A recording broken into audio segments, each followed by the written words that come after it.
Welcome to our latest Truth Revealed podcast.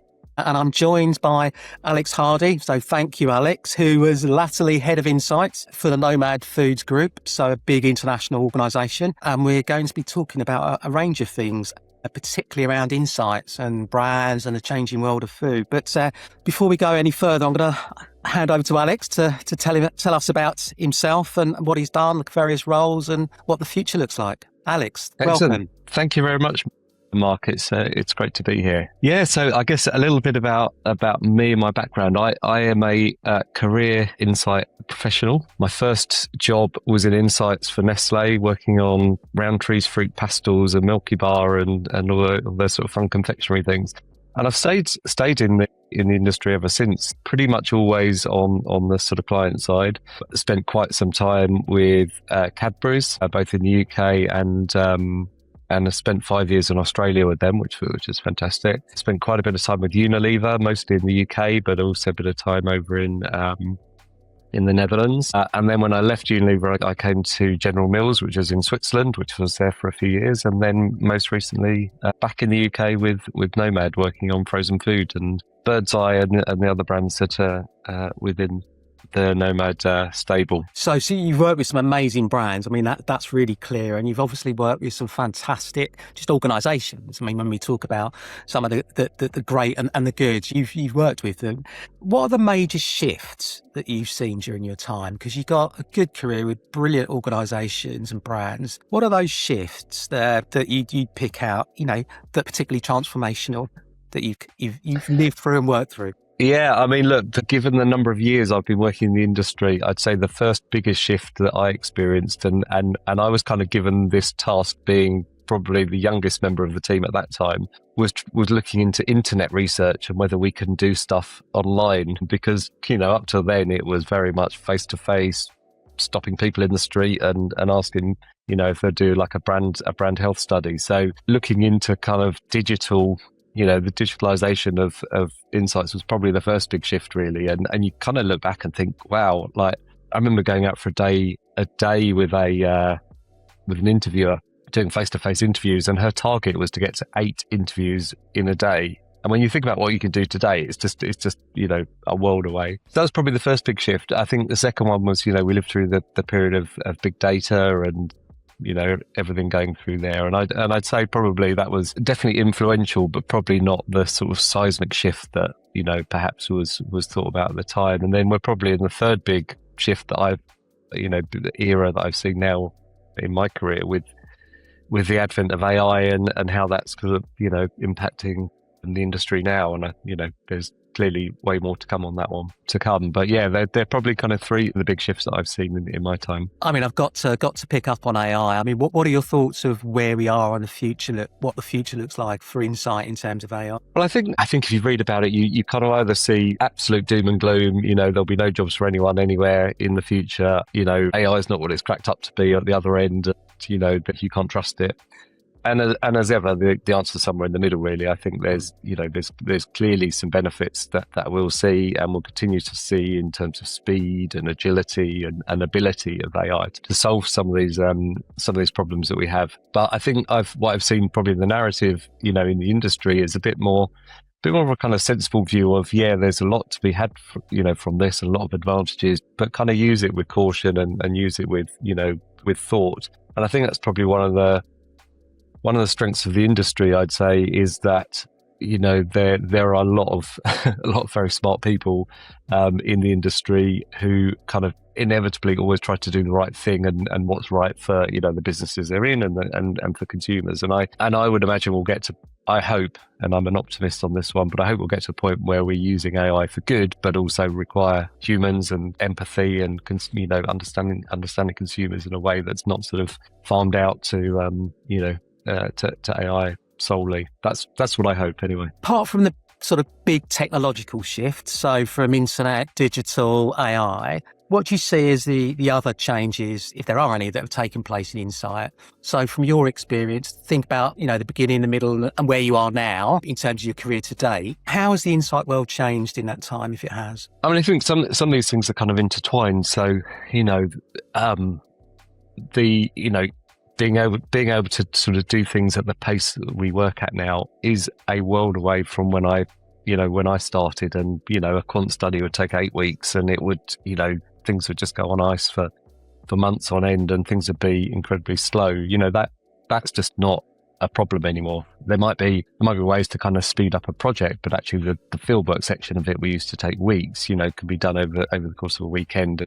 And so I think the speed of what we're able to do has helped enormously. So I think speed a given now, Alex. Is speed a given? I think speed's, I do think speed's a given, and I do think, when I look at, innovation projects working in the industries I've worked at can take years to come to market. It used to be that the research stages would be like, big chunky bits of time in the development process. I'd say now it's much more likely to be the development of product samples, or, working out supply chain challenges, all those kind of things that kind of slow the projects down, not insight. And I think that's been quite a big change, I think, really in recent years. I also think back to my first job. I mean, my first job, I looked after Roundtree's Fruit Pastels as my brand. Jobs have just got bigger and bigger and bigger. So the thought of like really, spending all my days thinking about sort of the, very narrow part of a portfolio of a company, it's just not that's just not the case anymore. I think the complexity of, looking across, whole parts of a portfolio or whole, numerous brands within, somebody who's kind of sort of fresh out of uni, the change there, I think the sort of, the thinning out of teams and kind of, dual hatting and those kind of things has also added to the kind of complexity of some of the roles there. So things have got quicker, but they've also been, become more complex, I think, in terms of, where entry-level jobs up have become. So there's more complexity in terms of what those roles entail, as well as this doing them more quickly. It's almost like a double whammy. I think so, yeah. I think, wherever I've been, there's been that sort of, reduction in headcounts and, pressure on budgets and things like that, which obviously cause issues. And you spent a big chunk of your time, your career working with food and food brands. Yeah. And I'm really intrigued to just get a sense from you of what you think are currently the major challenges for brands in the sector. I mean, obviously, I've done a lot of work with you more recently, or Nomad Foods more recently, so we know some of the challenges that are there in frozen food, but more generally, in terms of brands? There's so much going on in the world of food. I mean, think about even the impact now of GLP-1 and kind of how that's impacting how people eat. And I think we're seeing some of the impacts there, and obviously has different impacts across different kind of categories within food. But this is whether people are on them or not, the noise around it is very real. In the UK, we've had all of the HFSS, so the high fat, sugar and salt debate, and the impact not only on kind of what the policies are, but the impacts then on how brands can advertise or how brands can promote in store and those kind of things, which is which is really big. And then I think the other bit is the impact of social media on how people learn about food, get inspired by food, learn how to cook or look for kind of ideas or the next big thing as well. So I think kind of how people engage has changed quite fundamentally, really, over the last few years. And then also in the last few years, we've had, pretty chronic food inflation, which again has kind of changed how people eat or how people shop, the kind of things that they're prioritizing as well. There's been quite a seismic shifts really in the food industry, and I think we'll continue to see that, at least for the foreseeable. And how do you evolve your teams? So in a world that's changing that radically, that drastically, what does that mean in terms of managing a European team of insight professionals? Yeah, I mean, it's on the one hand, nothing changes because it's like, well, this is all about being on top of, understanding our consumers and, what's important for them and how they're interacting with the category. And that, that remains a constant, even though what they're saying and what's happening changes. I think it does sort of shift some of the priorities in terms of things that we would, inevitably do or, put our focus on and direct budget towards in terms of sort of trying to understand, how people are eating and what they're doing differently. But I think fundamentally it doesn't, although there's a lot of change, it doesn't dramatically change kind of how we structure necessarily, or it will just be about probably where we a bit more nuanced in terms of sort of where we put our emphasis on things. And going back to brands again, what do you see maybe as I don't know, within food brands, what would you see as the sort of top 3 challenges that food brands now have to face? I mean, I think firstly understanding the landscape, and I mentioned GLP-1, but all of the other trends that are impacting what you see in the stores these days, whether it's been the protein trend that keeps on coming and keeps on popping up in more and more categories. Protein is just one thing. It could it can be fiber or brain health or gut health or whatever it might be. So I think some of these trends that are coming through, and and what's next, and being ready for that, I think is probably will be one of the biggest challenges. I think the kind of outcome I mentioned earlier, the sort of high cost of living and the impact of food inflation, this has had such a big impact on kind of what people do, and making people rightfully question, is a brand worth it? What do I get for buying brands over private label? And we know the quality of private label has has improved in general, and the cost of living crisis has pushed more and more people to that in more and more categories. So I think that's a fundamental challenge for any branded player, I would say. Really intrigued with your point around preparing for what's next. How do you do that? I mean, obviously you've had very senior roles. So how do you step into that whole challenge around what's next? Yeah, I mean, it's incredibly important, and for bigger companies that tend to be, things can be a little bit slower moving than sort of, small startups that sort of jump into some of these gaps. But having a view on the future and kind of where you see things going is a fundamental. And some of these things are they're not rocket science, and they're also not always massively fast moving. Though, look at something like the aging population in Europe. That has been known and seen for decades, probably. Now, whether enough brands are doing enough about it, that's another question. But I think some of these things you can see, and you can say, well, this is fundamentally going to change. That there's big themes around the sort of breakdown of the traditional 3 meals a day. Certainly in some countries, in others it's a bit more established. But in the UK, we just see a lot more kind of snacking or micro meals, or less sitting around a table as a family kind of occasion, which if you see adverts on TV, typically will depict a family around a table for dinner, but that's increasingly not happening. So I think some of these things we know are changing, and then there's other things which kind of they can be a little bit faddish, and you kind of have to sort of separate the sort of trends from the fads. Something that is massive on TikTok this week, but next month will have kind of died and sort of fizzled out. And how do you do that? It's a hard question I'm asking you, but the idea of, well, is it a case of wait and see? So when you have something blow up on TikTok, for example, do you say, well, look, let's see what that's like in 3 months' time? Is it a sort of, do you delay to see whether there's still an impact, or it's some kind of experience or judgment that you put in place? I mean, some of these things are I'm not picking on TikTok here at all, but some of these things are probably ripe for a bit of comms work, or a bit of partnering with particular influencers, or some of these things that might come through. They wouldn't necessarily be actually, should we adapt our range and bring innovation in around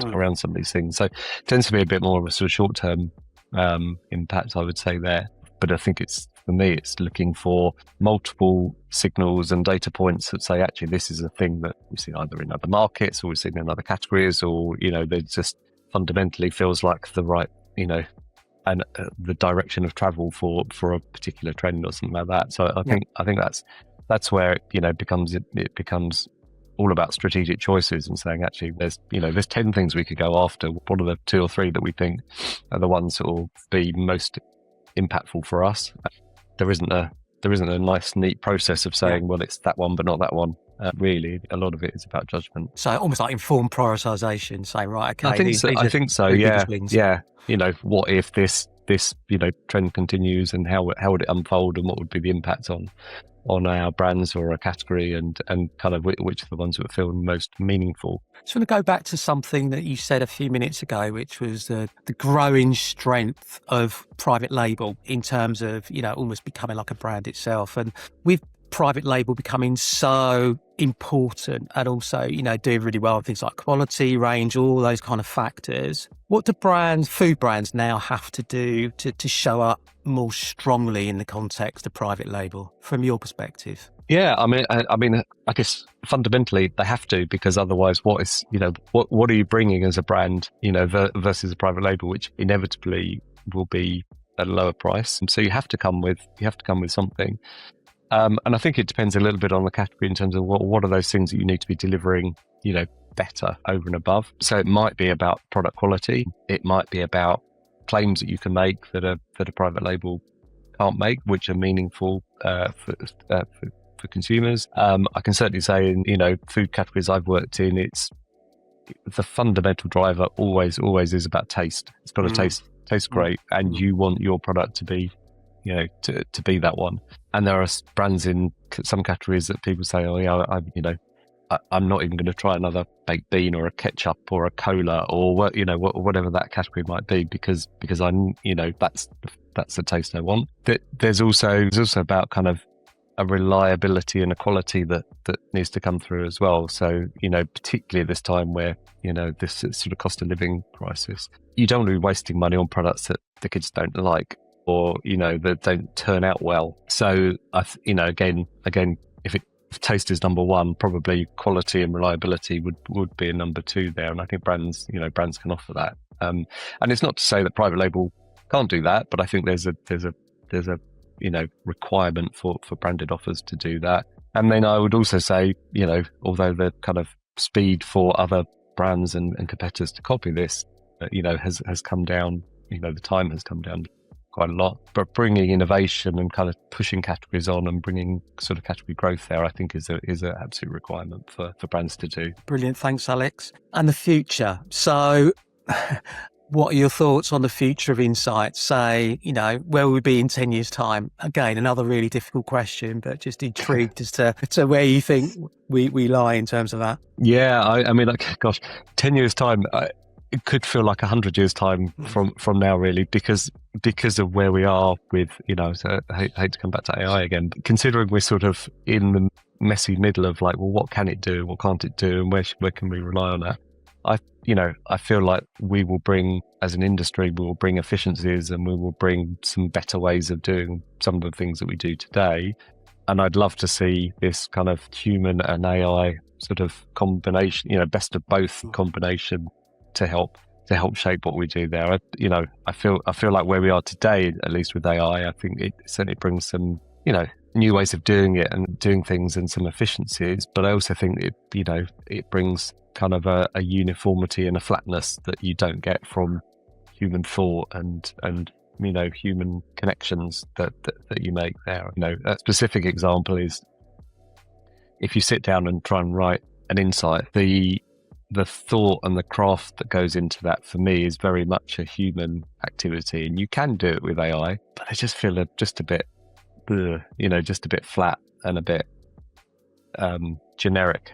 In 10 years' time, that may well be quite different. But I think today there is still very much a need for human augmented AI. So that kind of synthesis in the future, where you've got the best of both worlds, as was a term I think you used, the best of both combination. And so from a human perspective, is it that it's a kind of energy and creativity around the insight that works for you, is it? Yeah, I think it's creativity, and it's kind of it's not that AI won't have the best selection of words that you could use, but I think the sort of combination sort of deep understanding of of a human. And again, if I go back to sort of any time in the past where you're sort of pulling together lots of bits of different information to kind of develop insights, there's a deep understanding of what you've seen and what you've heard and where that sort of comes together. You can kind of outsource that to AI, but you just look, my feeling is it's instantly forgettable. So you can sort of quickly bang something out, pass it on the next day, probably can't remember any of it. Whereas, you can remember some of those really sort of meaningful consumer connections that you might have had, or the time and effort that you've sort of gone to in a project where you're sort of bringing things together that kind of sticks with you in a way that, doing something super quick but not really properly engaged with it doesn't get. So That probably make me feel and sound very old and, not really truly adopting it. But I just don't feel like it would get me to the same point at the moment. It's a really interesting point though, Alex, because I've just written down as you were talking, how do we make AI sticky? And through my career, one of the challenges it exists when you're working with client teams is memorability. It's yes, believability. So when you tell the story, people believe it and are motivated by it. But also, if you see the same team 6 months later, they've remembered what you said and it's stuck with them. That seems to me to be a really, really important part of insight. I don't know what you think. I totally agree. And that's you've articulated what I was trying to say very well there, because I think that's the point really, is that you don't have that sort of deep inherent understanding by churning something through ChatGPT and sort of spitting something out and moving on with it. And I think it becomes a little bit forgettable, I think, by doing that.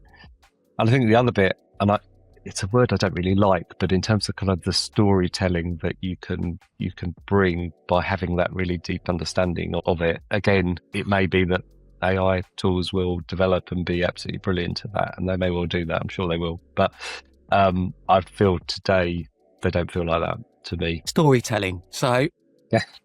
What's your problem with storytelling? I know it's all over the place now and everyone's talking about storytelling. It's not so much a problem with storytelling itself. I think it's one of those things that it's like, it's about cut through and having impact by doing that. I've been on a couple of sort of training courses in the past on storytelling, and they focus very much on like the big, the Steve Jobs speech or the Martin Luther King or, something like that. And how to land this really big thing. And I think the biggest hole that we have is actually kind of some of the more everyday stuff. How do you create a killer slide? To me, that helps to land.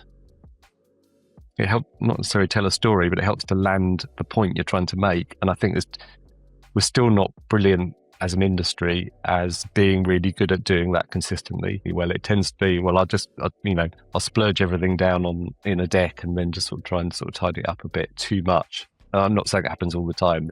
There's definitely some really good exceptions to that. But I just feel like storytelling tends to focus on the big set pieces, not necessarily kind of the everyday. How do you cut through with this kind of particular data point or this particular insight that you have? Is that a problem with agencies and client side teams? So just not being able to cut through, not being able to get through to the essence of what needs to be told? Yeah, I see it on both sides. And I say there are exceptions. There are some brilliant agencies and some brilliant client side people who just have a natural gift for it. But I'd say consistently, are we consistently doing that well, across qual and quant and across internal and external? I'd say probably still a gap. Well, it is not probably. To me, it is a gap. It's just, and I include myself in this as well. I'm not saying it's, I'm great, but everyone else is absolutely not, because it's a real skill to say, to give you a little case in point.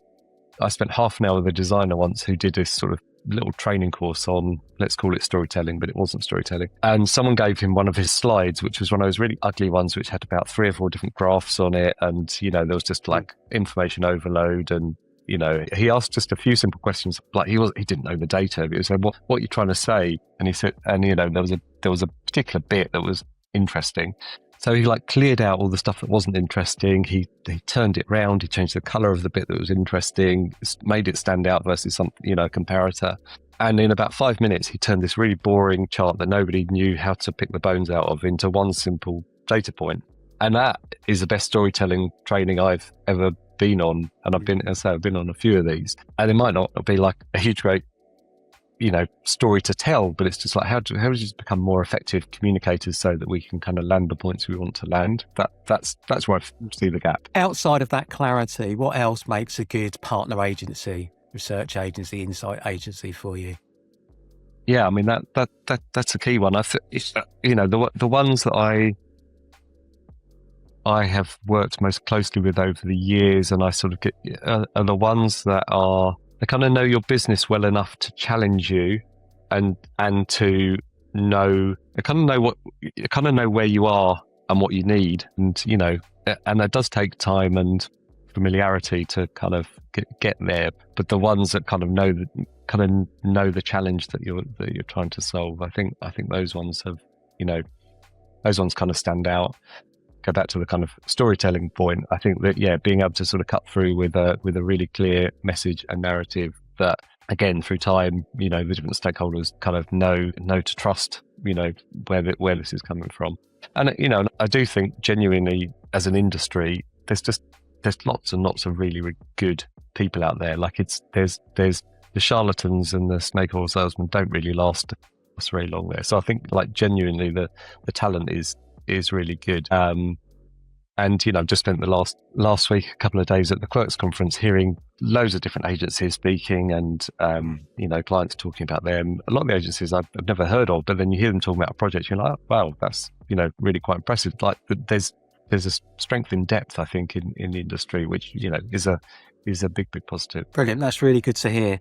And we're coming to the end now of the session. My final question for you, Alex, is what's on your wish list? If you could have 3 wishes for Insight, what would they be? Well, the first one I'll take probably would be this storytelling point around kind of how do we just improve message cut through as an industry consistently well, rather than mixed today. If I think back also, I would say probably a constant theme throughout my time in Insights has been, how do we get a seat at the table? How do we become a key voice here? And I think the cut through with messaging helps. I think we've got a bit of a gap around, and I don't know how to solve it really, around kind of ROI of what we do, because it's so inherently linked with lots of other stuff that it's really hard to pull out exactly the ROI of an insight, or a piece of quality. You can do it in media spend and media effectiveness, but you can't really do it with an insight. It's always been a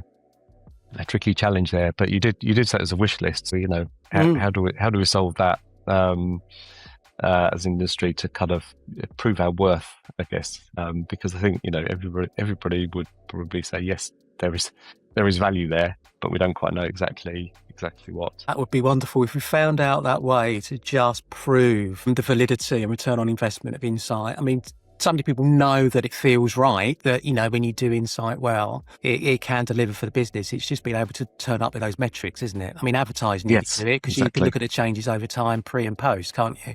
But it's more difficult. Exactly. And I give you a sort of case in point. We were looking about how do we, the challenge was, how do you become more consumer centric as an organization? And the question is, well, where do you kind of, how do you know if you've done it? So you might say, well, we're growing market share, or we're growing brand equity, or we're, whatever. That doesn't necessarily mean it's about consumer centricity. It could be just a brilliant promotional program and great execution or something. Or you go down to a low level and say, well, X number of people met with a consumer last month, or whatever it might be. But that, again, just feels like ticking a box rather than saying, is it really driving, decision making? Is it impacting what we had there? So we did look at a way of like putting it into our people survey and say, well, how, do people think the consumers are at the heart of our decision making, and see whether at least internally people felt that. So I think that's kind of part of it is beyond a feeling. Is it translating into kind of decision making that we're having? Brilliant. Alex, thank you so much for your time. I'm sure that the people that are watching, that will watch and listen to this will really benefit. It's a real words of wisdom. Delight to meet you again, and to talk through those points, and hopefully speak soon. Brilliant. Thank you for having me. That was great.